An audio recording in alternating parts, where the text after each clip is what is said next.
Hluboko mezi stromy se prý dějí věci, které nemají racionální vysvětlení. Lidé tu viděli podivné postavy, záhadná světla a někteří se odtud už nikdy nevrátili. Branišovský les. Toto místo, známé také jako les Bor, přitahuje milovníky záhad i odvážlivce hledající paranormální jevy. Jeho pověst je tak temná, že se o něm mluví jako o jednom z nejstrašidelnějších míst v České republice.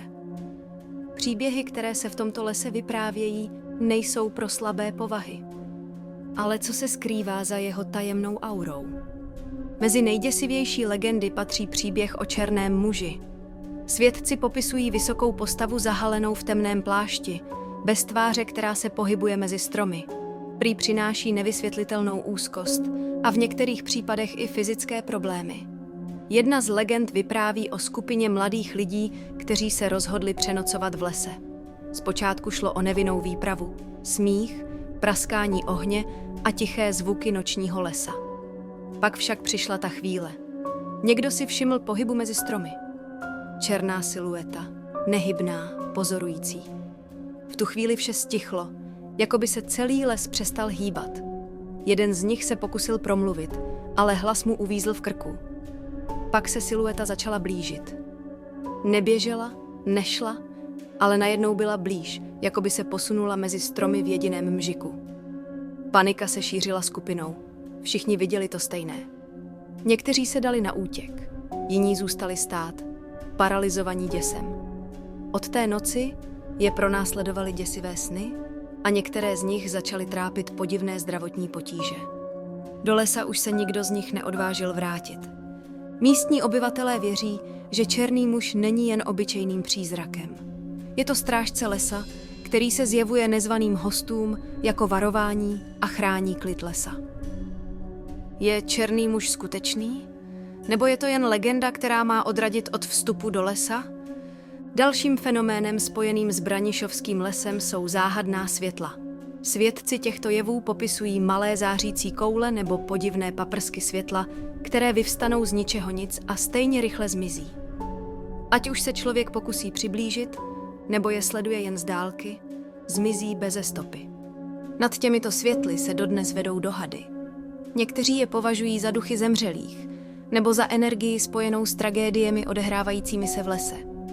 Jiní se domnívají, že mohou být spojená s bývalou vojenskou základnou v blízkosti lesa, jejíž temná historie zůstává zahalena tajemstvím.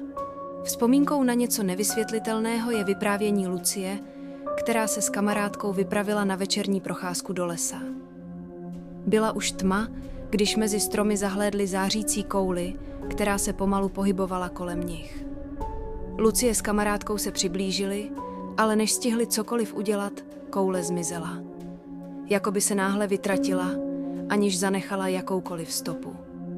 Světla prý mají zvláštní schopnost pohybovat se mezi větvemi, jakoby tančila. Jakoby měla vlastní vůli. Co tato světla znamenají? Jde o jednu z největších záhad Branišovského lesa, která se dosud nikomu nepodařila rozluštit. Branišovský les není jen místem záhadných světel a podivných úkazů. Je to také místo, kde se ztrácí lidé. Někteří návštěvníci se nikdy nevrátili domů. A jejich zmizení, stejně jako jejich osud, zůstává dodnes záhadou. Příběhy o těchto ztracených jsou často spojeny s podivnými okolnostmi. Lidé prý ztratili orientaci i během dne, nebo měli pocit, že je něco táhne hlouběji do lesa. Temná energie místa dokáže prý zmást lidskou mysl a změnit vnímání reality. Zmizení, která se v Branišovském lese stala, zůstávají zahalena tajemstvím. Je to jen otázka náhody, nebo je zatím něco, co si nedokážeme vysvětlit? Na území Branišovského lesa se v 19. století nacházel vojenský prostor se střelnicí. Pojmenování Santa Lucia byl pozůstatek po italských vojácích, kteří sloužili v Českých Budějovicích. Některé legendy naznačují, že docházelo k paranormálním jevům, které se staly osudnými italskému vojákovi na hlídce. Podle jedné pověsti voják spatřil podivné stvoření mezi stromy a vydal se za ním, aby zajistil bezpečí prostoru. Místní obyvatelé vyprávějí, že jeho tělo bylo nalezeno bez známek života a vojenští lékaři nedokázali určit příčinu smrti. Případ tak zůstal neobjasněný.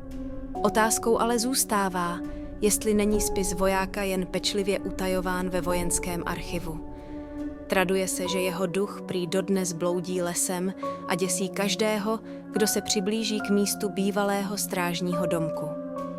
Branišovský les skrývá nevyřešené záhady a temné legendy, které zanechávají strach a nezodpovězené otázky.